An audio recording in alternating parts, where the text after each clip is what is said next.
আজকে বানাবো শবে বরাতের স্পেশাল ডিমের হালুয়া। আসসালামু আলাইকুম বন্ধুরা, শবে বরাত সামনেই, তাই আমি চিন্তা করেছি যে শবে বরাতে কয়েক রকমের হালুয়া তৈরি করব, আর সেই জন্যই সেই হালুয়ার রেসিপিগুলো আপনাদের সাথে শেয়ার করছি। তো আজকে বানাচ্ছি ডিমের হালুয়া, আর এই জন্য আমি নিয়ে নিয়েছি 4টা ডিম। আপনারা চাইলে 6টা ডিম দিয়েও বানাতে পারেন, তবে আমি 4টা ডিম দিয়ে বানিয়েছি। তো 4টা ডিম নিয়ে খুব ভালোভাবে আমি কাঁটা চামচ দিয়ে এটা ফেটে নিচ্ছি, আর ফেটে নেওয়ার পরেই আমি এর সাথে এক পোয়া পরিমাণ দুধ অ্যাড করে দিব, আর দুধ দিব আর সাথে সাথে এটা ফেটে নিব। আর এই ডিমের হালুয়াটা কিন্তু খুব ঝটপট রান্না হয়ে যায়। আমার মাকে দেখতাম যে সব হালুয়া করার শেষে একদম ডিমের হালুয়াটা করতেন, কারণ ডিমের হালুয়াটা করার খুব একটা ঝামেলা থাকে না। তো যাক, সেই কথা বাদ দিলাম। এখন একটা প্যান নিয়ে নিয়েছি, আর তাতে দিয়ে দিচ্ছি 1 টেবিল চামচ পরিমাণ ঘি। আর ঘিটা দিয়ে আমি প্যানে একটু এদিক ওদিক ছড়িয়ে নিব। তারপর দিয়ে দিলাম দারচিনি। আপনারা চাইলে এর সাথে এলাচও দিতে পারেন, আমি এলাচ দিই। এরপরে দিয়ে দিব ওই ডিম ও দুধের মিশ্রণটা, এবং মিশ্রণটা দেওয়ার সাথে সাথে কিন্তু আমি অনবরত নাড়তে থাকবো। আর যেহেতু এই ডিমের হালুয়াটা খুব দ্রুত হয়ে যায়, তাই অবশ্যই এখান থেকে সরে অন্য কোথাও যাওয়া যাবে না, অনবরত নাড়তে থাকতে হবে। আর অবশ্যই চুলার আঁচ মাঝারি আঁচে রাখবেন, যাতে রান্নাটা খুব সুন্দর হয়।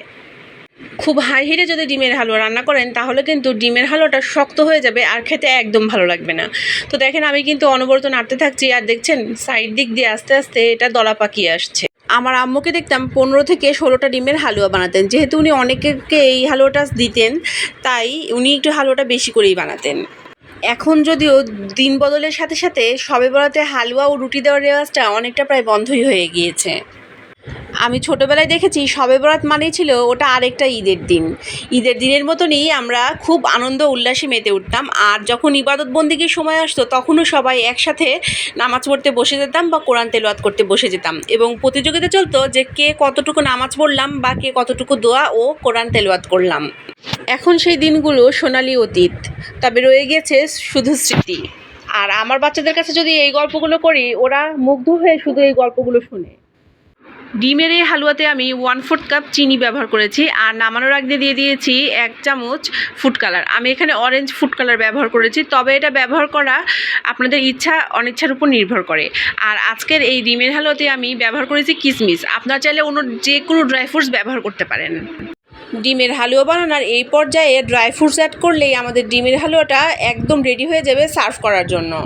ডিমের হালুয়া বানাতে এত কম উপকরণ লাগে, এবং ঘরে থাকা অল্প কিছু উপকরণেই এটা বানিয়ে নেওয়া যায়, এবং এত চটজলদি বানানো যায় যে ঘরে যখন অতিথি আসে, তখন আপনি খুব সহজেই অল্প সময়ে অতিথিকে আপ্যায়ন করতে পারবেন এই হালুয়া বানিয়ে। সিম্পল এই ডিমের হালুয়ার রেসিপিটি আপনাদের কেমন লাগলো আমাকে অবশ্যই কমেন্টে জানাবেন।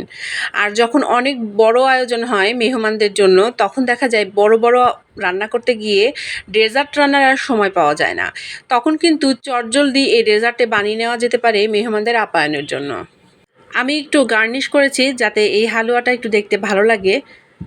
আমার আজকের এই ভিডিওটি আমি এখানেই শেষ করছি। আগামীকাল আবারও হাজির হব নতুন কোনো রেসিপি নিয়ে, নতুন কোনো গল্প নিয়ে। সবাই ভালো থাকবেন। আসসালামু আলাইকুম।